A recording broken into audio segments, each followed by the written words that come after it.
Svěže vonící piva, lahodná vína a osvěžující nealkoholické nápoje jsou dnes předpokladem pro spokojené hosty. Neboť jedno je jasné, konzumenti kladou stále vyšší nároky na kvalitu. Původně vysoká kvalita nápoje však musí být přenesena až do sklenice hosta.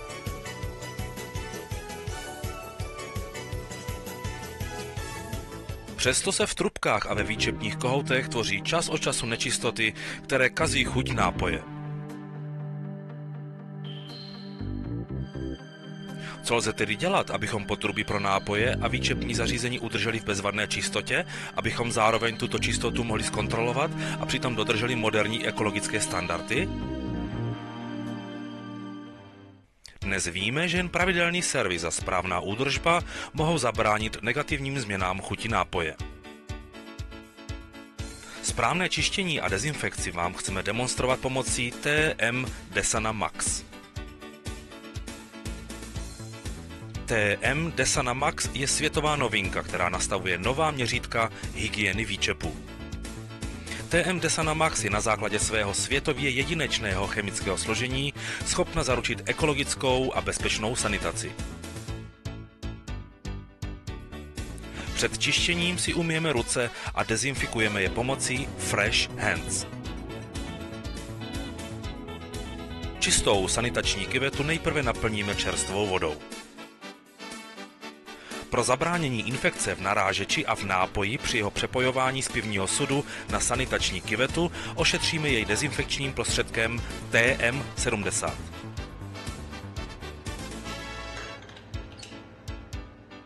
Otevřeme kohout a zbavíme vedení zbytků nápoje. Nyní můžeme začít s čištěním pomocí TM Desana Max. TM Desana Max je v práškovém stavu. Zabalen v sáčcích s jednotlivými dávkami tak není nebezpečným zbožím a může být tedy bez problému a bezpečně transportován. Odpojíme dezinfikovaný narážeč a položíme jej na čistou papírovou utěrku. Poté naplníme sanitační kyvetu 4,5 litrem vlažné teplé vody.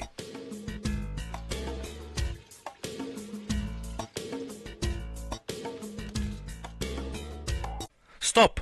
Tak ne!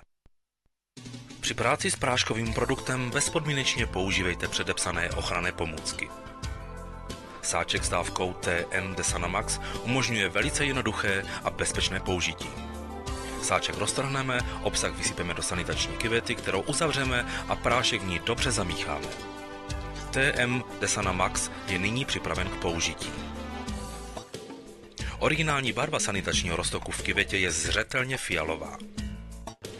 Vydezinfikovaný narážeč nasadíme na sanitační kyvetu a otevřeme kohout výčepního zařízení. Sanitační roztok vytéká z kohoutu a zabarvil se zeleně, jak je to možné? To způsobil náš jedinečný bioindikátor v TM Desana Max. Bioindikátor zbarví původně fialový sanitační roztok při styku s usazeninami a jinými mikrobiologickými nečistotami zeleně, čímž zřetelně ukazuje míru znečištění. Dezinfekce probíhá za vzniku aktivního kyslíku. Ale nejen bioindikátor pomáhá při sanitaci.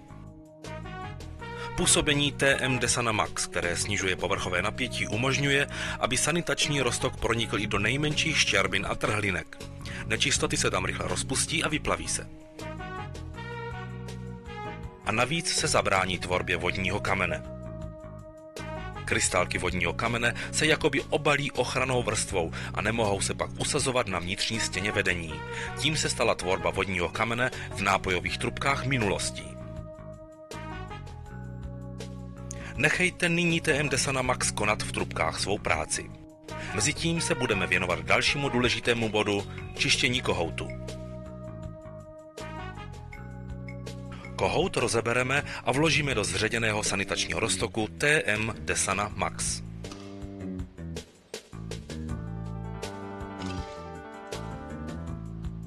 Také zde bioindikátor zřetelně ukazuje, že tyto díly jsou znečištěné. Roztok se zabarví zřetelně zeleně. Pomocí vhodných kartáčů ošetříme díly. Opláchneme čistou vodou a znovu sestavíme.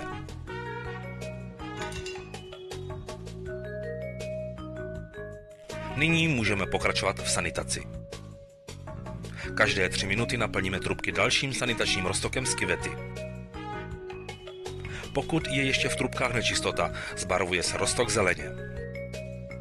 Pouze jsou-li trubky skutečně čisté, nenastává již změna barvy a z kohoutku vytéká fialový roztok. Podle míry znečištění může sanitace trvat od 5 do 30 minut, v každém případě tak dlouho, až se originální fialový sanitační roztok přestane zbarvovat zeleně. Posledním krokem sanitace je důkladné propláchnutí čerstvou, čistou pitnou vodou. Jako přibližné pravidlo platí na metr nápojového potrubí 1 litr vyplachovací vody. Jakmile je vyplachovací proces ukončen, odpojíme narážeč od sanitační kyvety a znovu ji napojíme na pivní, případně nápojový sud. Kohout otevřeme, až nápoj začne vytékat z výčepního zařízení. Teprve nyní je možno nápoj čepovat v takové kvalitě, v jaké byl původně vyroben. Ryzí nápoje chutnají právě jen tehdy výtečně, když tečou čistými trubkami a kohouty.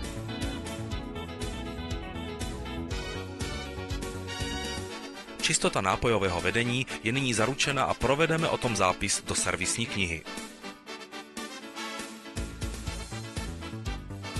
Pouze z TM Desana Max může být zajištěno toto bezvadné čištění. Dbejte tedy na čisté výčepní zařízení, které zaručuje čistou radost z pití a spokojené hosty.